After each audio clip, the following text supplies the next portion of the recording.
урматтуу телекөрүүчүлөр, бүгүн мамлекет кызматкерлер Манас окуйт долбоорунун алкагында Ашым Жакыпбековдун Теңири Манас чыгармасынын кошой үндүсүн окуп берем. Жалжырап болуп жаз келди, кыргыз казак кыпчактар сүмөлөк жасап, чоң көжө кылып, жайык жерге тизмектенип, эки катар улуу от жагып, ортосунан өздөрү өтүп, малын айдап өтүп, Манас баштап жигиттер аттарын от үстүндө секиртип, арча түтөтүп үйлөндү. Бешиктеги балдарга чейин, көгөндөгү козуларды, желдетеги кулундарга чейин аластап жатышты. Манас акула менен торучарды улам алмашып минип, улуу отту 7 жолундан секиртип өттү. Карыялар жаңы жылдын жакшылык тилеп, айыл шаңга бөлөндү. Күн да жадырап ачылып берген. Дал ушул жыл жарышта Бакай келди. Манас 40 жигити менен алдынан улак тартып, чаап чыгып, улактын алдынан таштап, өзү түшпөсө да болбой, аттан түшпө десе да болбой, аттан ыргып түшүп, Бакайды ат үстүнөн баладай көтөрүп алды. Ошондо Бакай 21-ге келген жигит, ал да балбан, ал да баатыр, баатырдыгынан акылы артык. Манас анын көсөмдүгүнө кулдук урат. Бакайдын келиши менен шаңдуу той кайра жанданды. Кечкиси жай отуруп, кенен сүйлөшүп, Бакай дөкөр уста Бөлөкбайдын өнөрүн дагы айтып, Манастын курал жарагын 3 жылда бүткөнүн кабарлады. Ага кошуп келечектеги чогулар 40 чоронунда курал жарактарын бүтүргөн экен.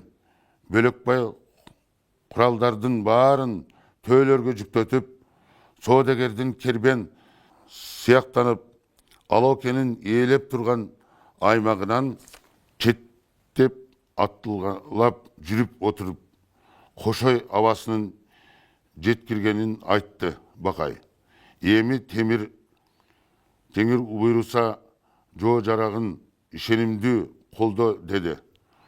Кошойдун келатып айылынан кайрылган дагы бир жаңылык, улаккан баарын дагы бир уулдуу болуштур. Атын Сыргак деп Бакай коюптур. Бөлөкбай берген жай кумашы Сыргактын көрүндүгүнө бериптир.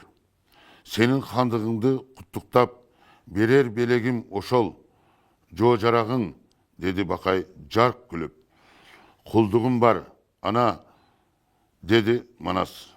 Хан да кулдук урчу беле, жоо жарагың кут болсун, жакшылыкка өтөлсүн, элиңе ырыс, касыңа кырсык жеткирсин, баатыр.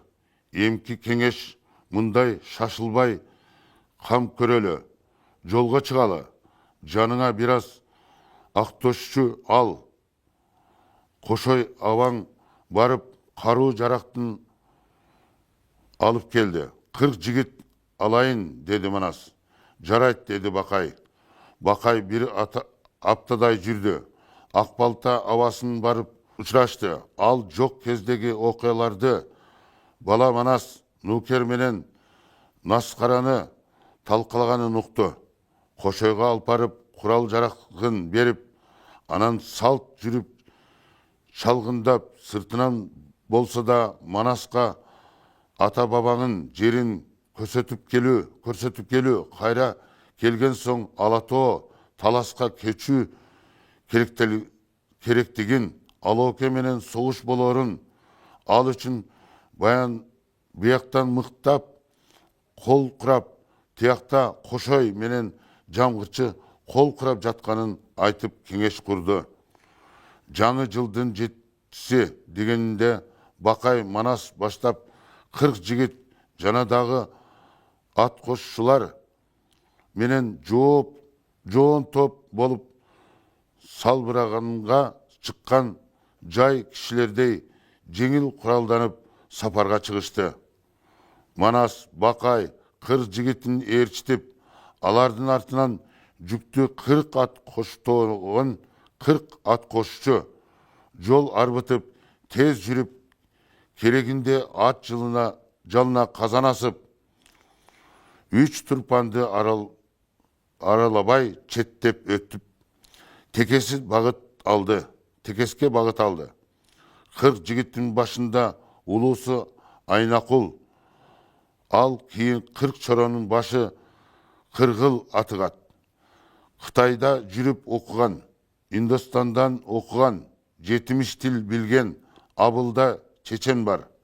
Ал кейін 40 чоронun билерманы Ажыбай атту қонмағы дағы кече жақында Күлдір Маңғұл өз алып келіп, Манасқа қосып берген ұлы Чаған бар. Маңғұлдар жыл ажымырын Чаған дейді екен. Ұлы ошол күні туылғандың Чаған деген ат қойып тұр.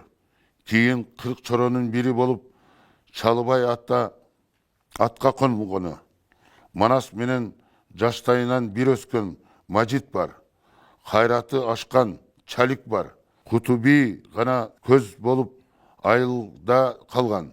Ошентіп ар урудан чоғылған 40 жігіт шарылдата жол жүріп, 3 тұрпандан четтеп өтіп барғанда қар аярдың баласы Құлтаң деген кіші сыртынан көріп, жылдыз арқылы тез жүріп, терс мауындағы Текес ханға жетіп хабар беріптір.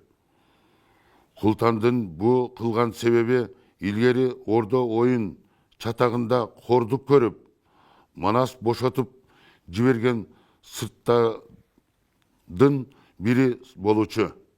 Ошол неме Манастың алыстан танып, ажыратып жатыптыр. Буруттардың қалың қолы басып келатат деп, қамсыз жатқан Текестің шаштысын алат. Текес хан Құяс менен деген серчісін чақырып, айласын тап дейд.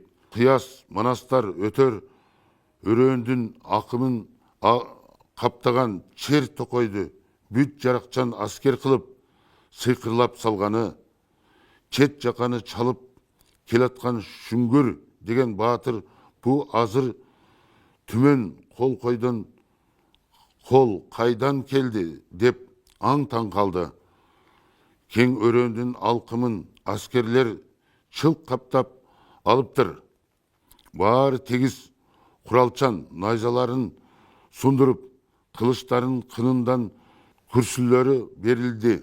Калкандары карууда. Бирөөнүн сайып көрмөккө Шүңгүр найза сунганча тигилер туш тараптан найза сунушуп ат соорусуна кулатты. Жанын сактап Шүгүр баатыр Текес хандын канына шашты. Ушул азыр түмөн болду. Манастар келип кабылды.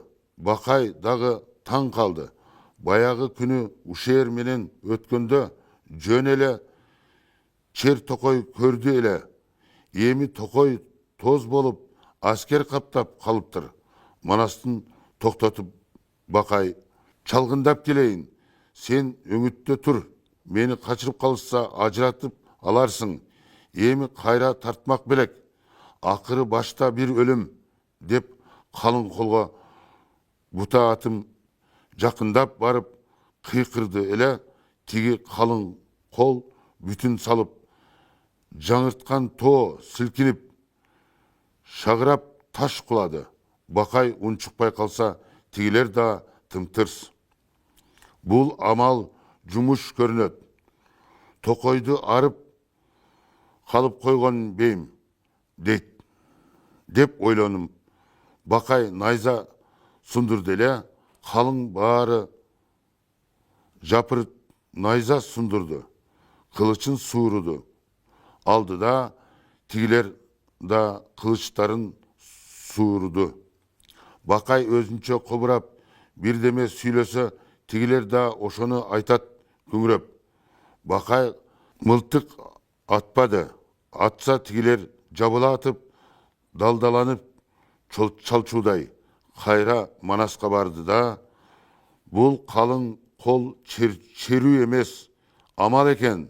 Сыйқырдың іші, мен де амалын таптым, деді Бақай. Бақайдың амалы бұл болды. Оқ дарыдан аябай мол алып, қалың черөнің қамышты чет жағына төңкөрді. Милдетін ұзын қойып, тұтантып, өздері чапқан бойдан бір жылғанын ішіне кіріп, баш бағып қарап тұрышты.